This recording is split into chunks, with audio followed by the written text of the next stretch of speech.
Parliament సమావేశంలో కేంద్ర ఆర్థిక శాఖ మంత్రి నిర్మలా సీతారామన్ గారు ప్రవేశపెట్టినటువంటి బడ్జెట్లో మరి తెలంగాణకు అన్యాయంగా ఏ ఒక్క రూపాయి కూడా కేటాయించకుండా మరి తెలంగాణ బడ్జెట్ విషయంలో తీవ్ర అన్యాయం జరిపినటువంటి ఇది మోడీ ప్రభుత్వం. ఈ మోడీ ప్రభుత్వంలో ఇది బీజేపీ ప్రభుత్వం కేవలం కక్ష కట్టి తెలంగాణ మీద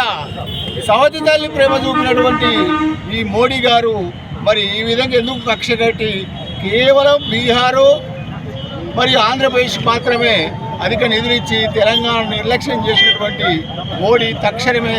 ప్రధాని పదవికి రాజీనామా చేసి మాకు తెలంగాణ ప్రజలకు క్షమాపణ చెప్పాల్సిందిగా నేను విజ్ఞప్తి చేస్తున్నా.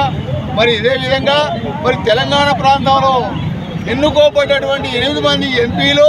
2 కేంద్ర మంత్రులు ఏం చేస్తారు గద్దమ్మ లెక్క చూస్తూ కనీసం తెలంగాణ గురించి మాట్లాడక తెలంగాణ బడ్జెట్ గురించి కూడా మాట్లాడక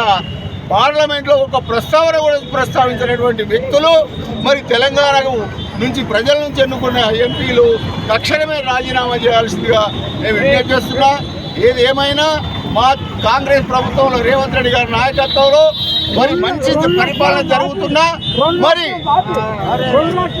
ఏది జరిగినా మరి ఈనాడు మరి ప్రధాని మోడీకి వ్యతిరేకంగా